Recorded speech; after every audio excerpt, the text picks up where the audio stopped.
Businesses with unmotivated employees frequently encounter low productivity and high turnover rates. Numerous theories help enlighten how workers are motivated and offer suggestions on how to enhance motivation in the workplace. Understanding which theory best fits employees may help get better any businesses by increasing employee retention rates and improving worker productivity. Need-based theories of motivation. Motivation is defined as desire and action towards goal-directed behavior. This is a vital concept in psychology, business, schools, and other areas. Motivated employees are more productive and creative than those who are not. They like their work more and experience fewer stress. Managers usually try hard to find ways to motivate their staff. Motivation is crucial in various fields like psychology, business, and education. Motivated employees tend to be more productive, creative, and satisfied with their work, leading to reduced stress levels. Managers often focus on strategies to motivate their staff. Maslow's hierarchy of needs. Abraham Maslow is among the famous psychologists of the 20th century. His hierarchy of needs is a picture recognizable to most business students and managers. The theory is founded on a simple principle that human beings have needs that are hierarchically ranked. There are some needs that are fundamental to all human beings, and in their absence, nothing else matters. As these basic needs are satisfied, people start looking to satisfy higher order needs. In other words, once a lower level need is satisfied, it no longer serves as motivator.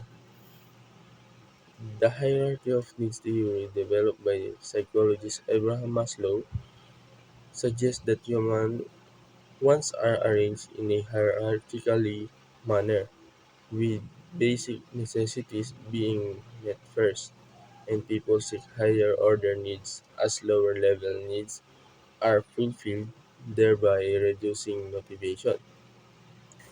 The needs in ascending orders are: number one, physiological need. The need for air, food, sex, shelter, and water. The human body cannot function optimally if, if physiological needs are not satisfied. Maslow considered physiological needs the most important, as all the other needs become secondary until these needs are met.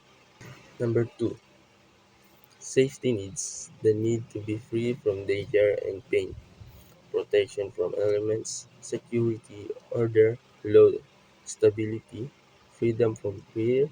Examples include friendship, intimacy, trust, and acceptance, receiving and giving affection and love, affiliating, being part of the group, family, friends, work. Number three, social needs. The needs of bonding with other human beings, being loved, and forming lasting attachments with them. At this level, the need for emotional relationships drives human behavior. Some of the things that satisfy this need include friendships. Number four, esteem needs. The desire to be respected by one's peers, feel important, and be appreciated. Esteem for oneself, dignity, achievement, mastery, independence, and the desire for reputation or respect from others. Maslow indicated that the need for respect or reputation is most important for children and adolescents and precedes real self-esteem or dignity. Number five, self-actualization.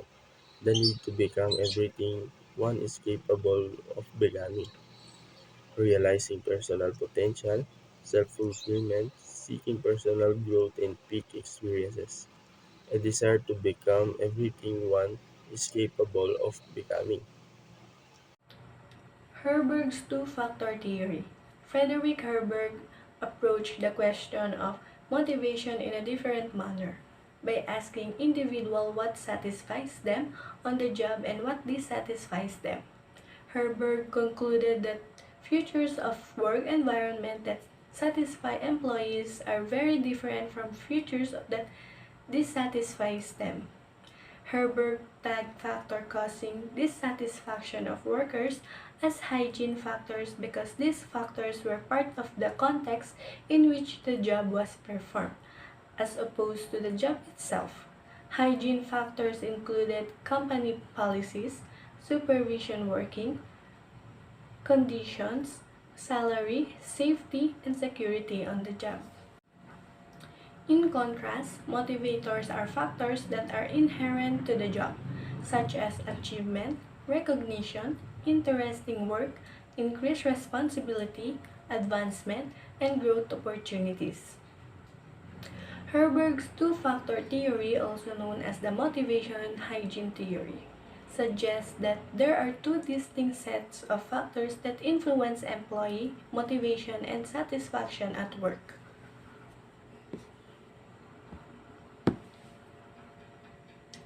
Hygiene factors. These factors are essential for preventing dissatisfaction but don't necessarily lead to satisfaction when present.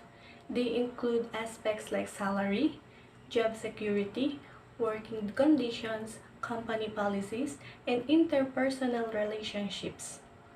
When these factors are lacking or perceived negatively, they can cause dissatisfaction, but improving them doesn't necessarily increase satisfaction.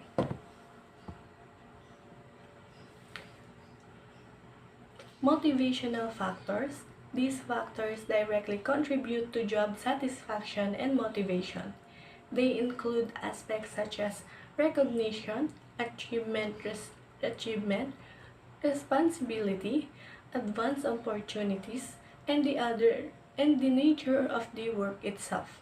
When these factors are present and fulfilling, they can lead to higher levels of job satisfaction and motivation. According to Herberg, improving hygiene factors can only prevent dissatisfaction, not create satisfaction. To truly motivate employees and enhance satisfaction, organization needs to focus on providing meaningful and fulfilling work experience that address motivational factors. McClelland's acquired needs theory. McClelland's theory of acquired needs has a significant implication of the motivation of employees. Managers to be aware of the dominant needs of their employees in order to motivate them. While people who have a high need for achievement and respond to goals, those with a high need for power may try to gain influence over those they work. And individuals high in their needs for affiliation may be motivated to get support of their peers and supervisors.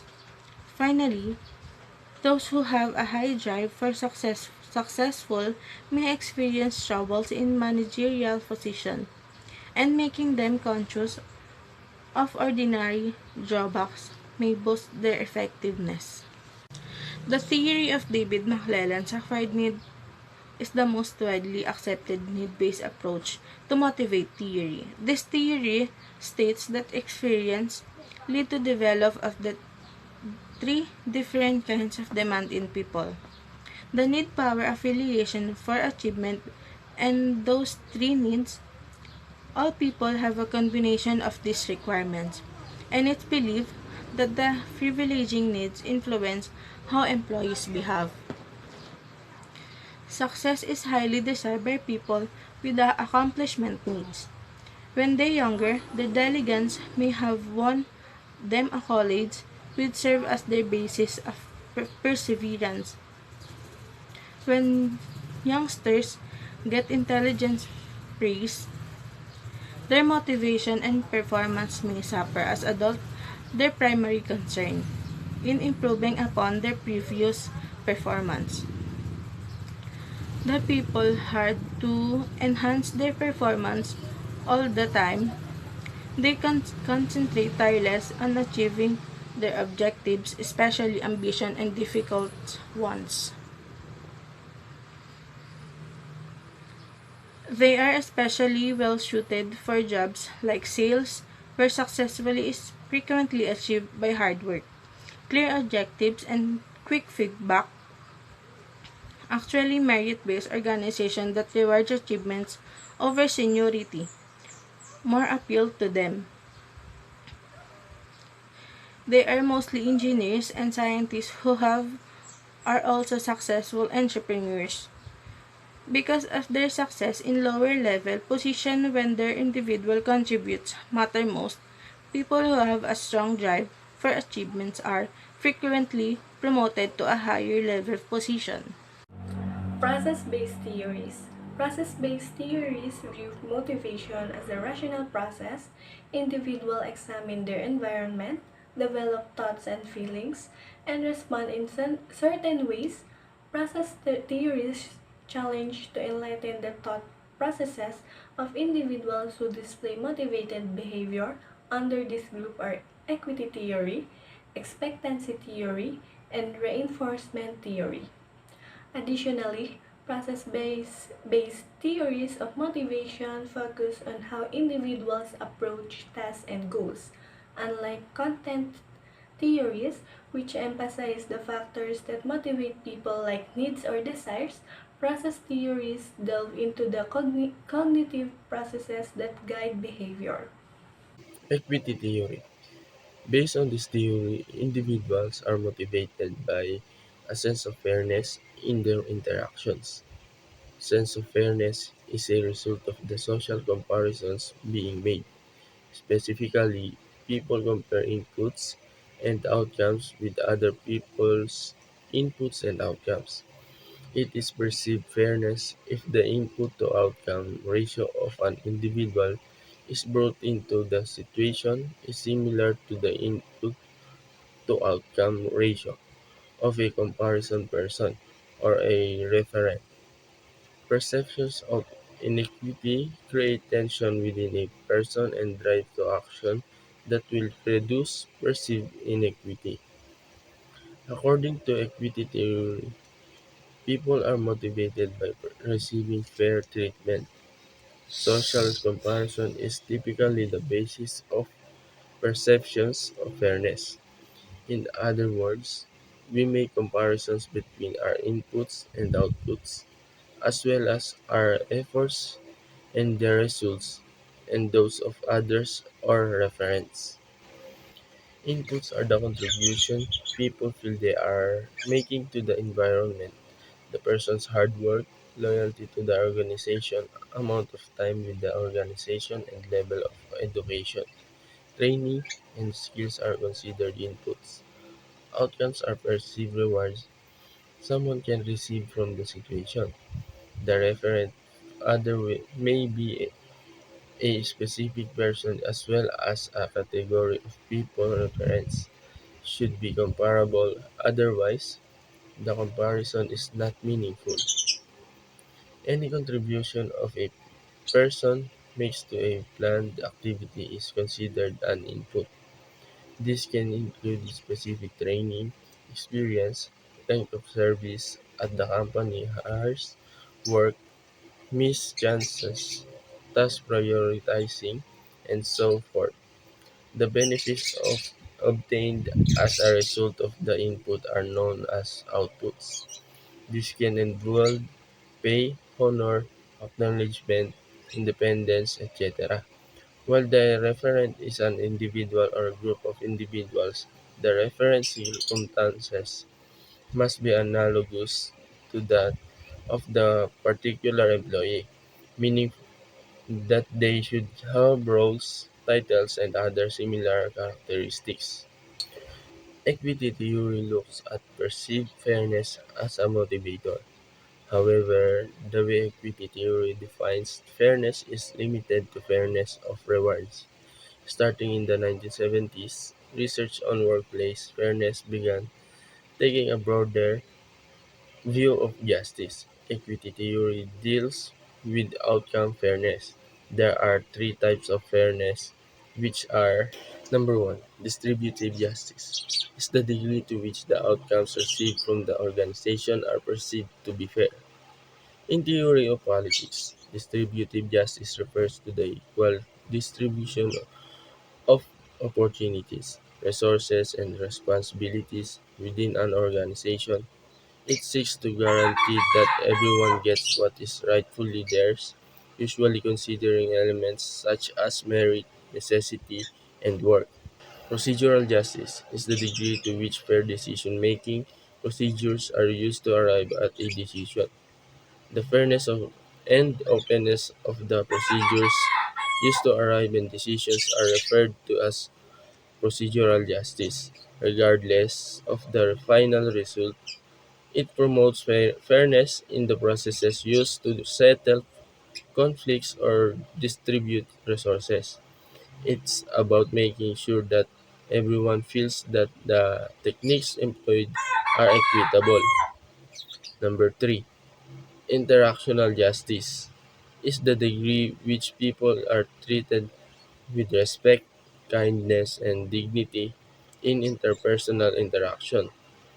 The term interactional justice describes how people view the fairness of the interpersonal treatment they receive from decision makers or authorities, rather than only concentrating the fairness of the results or processes. It emphasizes the character of the interactions, such as consideration, decency, and respect. Expectancy theory is a motivational theory that proposes that individuals are motivated to act in a certain way based on their belief that their efforts will lead to desired outcomes, and that those outcomes will be valued by them. It is developed by Victor H. Vroom in the 1960s. Expectancy theory suggests that motivation is influenced by three key factors. Expectancy.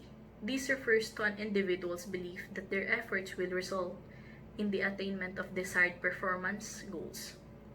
In other words, it's the perception of the probability that effort will lead to successful performance. Instrumentality. Instrumentality refers to the belief that successful performance will lead to certain outcomes of rewards. If individuals believe that their performance will be rewarded with the outcomes they value, such as promotion, recognition, or financial rewards, they will be more motivated to perform at a high level. Reinforcement theory. Reinforcement theory is based on a simple idea that may be viewed as common sense beginning in the infancy. When the child discovers manipulating, a faucet leads to water coming out and finds this outcome enjoyable, he is more likely to do again the behavior. If he burns his hand while playing with hot water, the child is likely to stay away from the faucet in the future. Reinforcement theory illustrates four interventions to transform employee behavior. Two of these are methods of increasing the frequency of desired behaviors, while the remaining two are methods of reducing the frequency of undesired behaviors. Reinforcement theory, in the realm of leadership and organizational behavior, suggests the behavior is influenced by the consequences that follow it. The first one is positive reinforcement. Positive behavior followed by positive consequences manager praises the employee. Positive reinforcement is a powerful tool in leadership for encouraging and promoting desired behaviors within a team or organization. Number two is negative reinforcement. Positive behavior by removal of negative consequences. Manager stops nagging the employee. Number three is extinction. Negative behavior by removal of positive consequences. Manager ignores the behavior.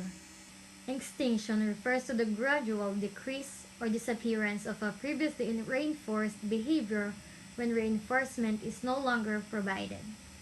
And lastly is number four, which is punishment. Negative behavior followed by negative consequences. Manager demotes the employee. Punishment involves applying negative consequences to discourage or reduce undesirable behaviors.